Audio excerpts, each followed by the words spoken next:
Watch this cup closely, because it's about to do something your eyes shouldn't be able to see. Under one light it is the color of jade. Tilt it, or shine a light through it from behind, and the exact same glass turns the color of blood. It is not a trick of the camera, and it is not stained glass, whatever you're guessing right now. It is a single object, carved 1600 years ago, and for most of its history nobody could explain what it was actually made of. This is the Lycurgus Cup, and the secret hidden inside its glass is not one you're going to guess. It would not be understood until scientists pointed an electron beam at it, 1,600 years after it was made. If you saw the Lycurgus Cup in person, the carving would catch you first, the way it catches almost everyone. It is not painted or etched. The entire outer layer has been cut away by hand, leaving a cage of figures that stands almost free of the cup behind it. The scene carved into it is violent. A king named Lycurgus, who according to Greek myth insulted the wine god Dionysus, is shown being strangled by grapevines that have grown up out of the earth to punish him. Around him, the vines coil across satyrs and a leopard, every leaf and tendril cut from solid glass, some sections ground so thin you could almost see your own fingerprint through them. It is one of the most technically demanding pieces of glasswork to survive from the ancient world. Making a cage cup like this meant starting with a thick blank of glass, then grinding almost all of it away by hand, patiently, for what was likely months of work by a master craftsman who could not afford a single mistake. That alone would make the Lycurgus Cup a masterpiece. Museums would prize it for the carving alone. But the carving is not why scientists have spent decades on this object, and the real reason is stranger than you'd expect. The real mystery is the glass itself, and it's one you can test with your own eyes in a few seconds. Because ordinary glass, no matter how you carve it, does not do what this glass does. Almost every glass object made before modern chemistry looks the same regardless of the light around it. A green cup stays green. A clear cup stays clear. Color in glass usually comes from simple, stable mineral impurities, and light does not change that. The Lycurgus Cup breaks that rule completely, and once you notice it, you can't unsee it. In reflected light, with the light source in front of it, the glass reads as an opaque, slightly cloudy jade green. But put a light source behind it, or inside it, so the light has to pass through the glass to reach your eye, and the same cup ignites, glowing a deep, wet red, like blood held up to a flame. British museum curators, who have owned the cup since the 1950s, describe it as the finest example of dichroic glass, glass that shows two different colors, known from the entire ancient world. Other dichroic effects exist in nature and in ancient glass, but they are usually subtle, a shift so faint you'd have to squint for it. This cup does not shift subtly. It changes its entire identity, from green to red, like two different objects sharing one shape. For centuries, nobody who owned this cup, admired this cup, or wrote about this cup could tell you why it did that. The knowledge to explain it simply did not exist yet. That did not stop people from guessing. 19th century antiquarians who examined the cup assumed the color must come from some rare mineral trapped in the glass during firing, the same way iron turns glass green or cobalt turns it blue. But every mineral they tested against known samples failed to reproduce the effect. Copper, iron, manganese, all the usual suspects for coloring Roman glass, could explain a single color. None of them could explain a cup that changes color depending on where you stand relative to the light. For a while, some suspected the answer might simply be unknowable, that whatever process the Roman glassmaker used had been lost along with his name, his workshop, and every record of how he worked. It would take an instrument that did not exist for another 1600 years to finally get an honest answer, and even then, the first people to look through it were not entirely sure what they were seeing. It is worth pausing on how strange this already is. A craftsman working by oil lamp and furnace heat, with no periodic table, no atomic theory, no concept that matter was made of anything smaller than dust, had produced an effect that our own science could not explain until the 20th century. That gap, between what the maker achieved and what he could possibly have understood, is exactly why this small drinking cup you could hold in one hand ended up in physics papers, not just art history books. You do not have to go to a museum to see a distant cousin of this effect today. Look at almost any modern rapid diagnostic test, the kind used in a home pregnancy test or a quick medical strip. Many of those tests use the exact same underlying trick to produce a visible colored line. Engineers today deliberately manufacture what the Roman glassmaker may have stumbled into by accident, or by trial and error passed down as a trade secret nobody wrote down. So the pattern this ancient cup represents did not stay in the ancient world. It only went quiet for a long time, waiting to be understood, then resurfaced in a completely different century, doing a completely different job. Which brings us back to the cup itself, and to the investigation that finally cracked it open, literally, down to the level of individual atoms you could never see with your own eyes. In the 1990s, researchers at the British Museum were given permission to examine tiny existing fragments of the cup's glass, broken pieces from historical repairs, under an electron microscope powerful enough to see individual nanometers. A nanometer is almost unimaginably small. You could line up roughly 10,000 of them across the width of a single human hair. This was not a scale any ancient craftsman could have measured, or even conceived of measuring. What the microscope revealed, embedded through the glass in a fine, even scatter, were particles of solid metal, not a mineral tint dissolved evenly through the glass. Actual flecks of gold and silver, alloyed together, each one smaller than a virus. The particles were tiny, roughly 70 nanometers across, and mixed in a specific ratio, about 70% silver to 30% gold, dispersed through the glass in concentrations of less than 1 part in 10,000.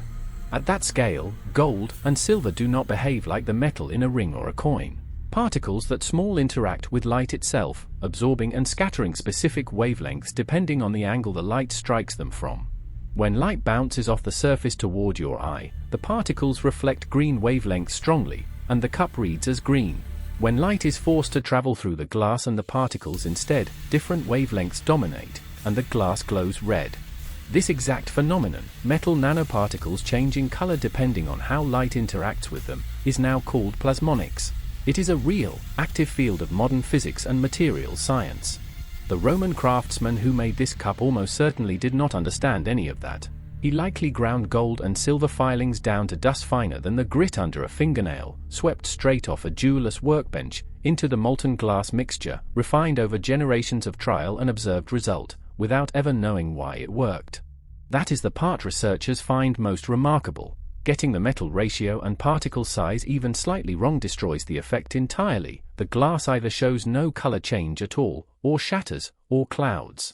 So whoever made the Lycurgus Cup was working within an extremely narrow window of success, almost certainly the product of a long, closely guarded workshop tradition, refined recipe by recipe, failure by failure, long before anyone could explain why any of it worked. Only one other complete example of this specific nanoparticle dichroic glass technique has ever been confidently identified from the entire Roman world. Fragments and fainter dichroic effects turn up elsewhere, but nothing else matches the Lycurgus Cup's dramatic full-color change. That rarity is part of why researchers suspect this was never a common technique. It may have been the specialty of a single workshop, a formula passed down through a handful of master glassmakers and never widely shared. And like so much other specialized ancient knowledge, when the Roman world that supported that workshop eventually came apart, the exact formula appears to have gone with it, undocumented, unrepeated, and effectively lost. Modern glassmakers and materials scientists can now reproduce the plasmonic effect in laboratory conditions, precisely because they understand the physics. But nobody has recovered the original Roman workshop's exact process, its exact proportions, its exact firing conditions. In that narrow sense, the Lycurgus Cup remains a one-of-a-kind object. We can explain the physics behind it completely. We still cannot fully retrace the specific hands and specific choices that produced this exact cup. There is a broader lesson sitting inside a single drinking vessel, worth asking yourself the same question historians eventually had to. We tend to assume that if the ancient world could not explain something scientifically, it could not have engineered it deliberately either. The Lycurgus Cup shows those two things are not the same. Deep empirical skill, built through generations of careful observation and repetition, can produce results that formal theory would not catch up to for over a millennium and a half. So when we return to the mystery this cup posed for centuries, why does the glass change color? The honest answer took two different kinds of knowledge, separated by 1600 years, to fully resolve. One kind of knowledge belonged to a Roman glassmaker whose name we do not know, who achieved a result through patient craft that modern chemistry alone could never have reverse-engineered from guesswork. The other belonged to 20th century physicists with an electron microscope, who could finally see the nanoparticles that craftsman had unknowingly suspended through his glass, and could finally explain, in the language of atoms, what his hands had already accomplished. Put those two kinds of knowledge together, and the cup stops being simply an unexplained curiosity. It becomes a genuine meeting point between ancient craft and modern physics, 16 centuries apart, aimed at the exact same small object.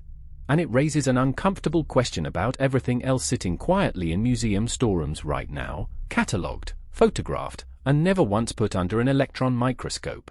How many other ancient objects sitting near you in a museum case, right now, are hiding a similarly advanced trick inside their materials, waiting only for someone to point the right instrument at the right fragment?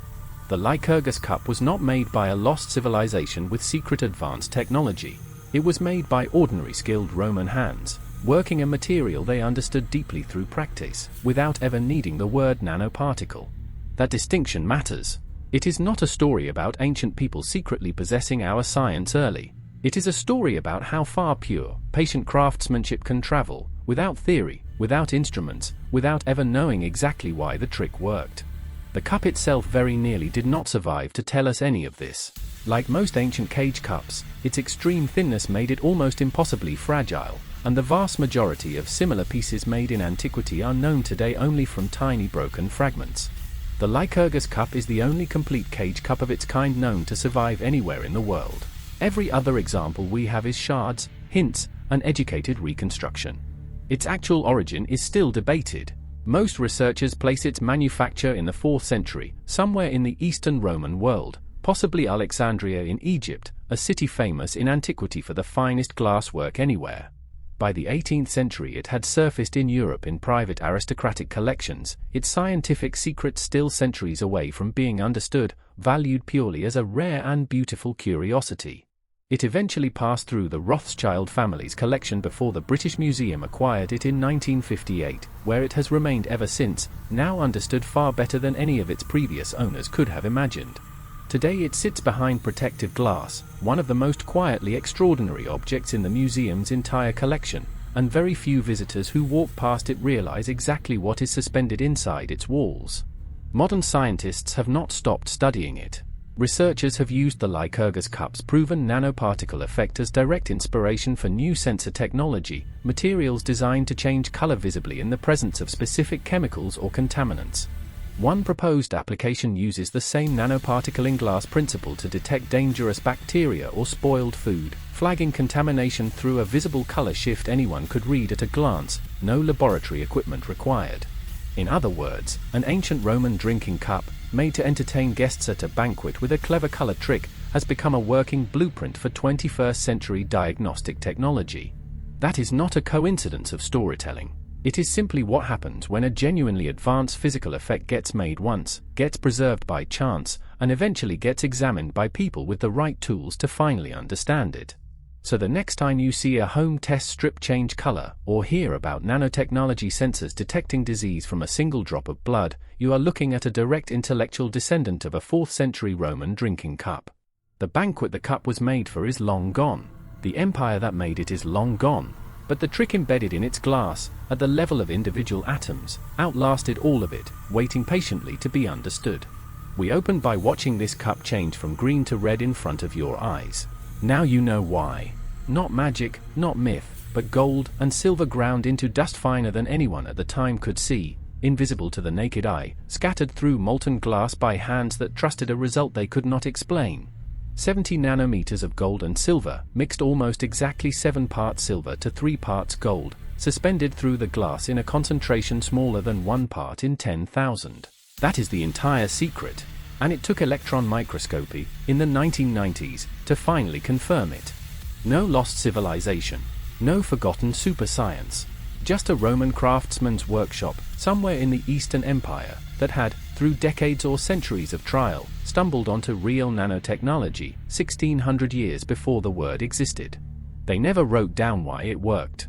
They may never have known why it worked. They only knew, from patient repetition, that it did. And 1600 years later, in a quiet laboratory, that patient, unexplained success finally met the explanation it had been waiting for the whole time. The Lycurgus Cup still sits in its case in London, still glows green in reflected light, still burns red when light passes through it, exactly as it has for 16 centuries, indifferent to whether anyone in the room understands why.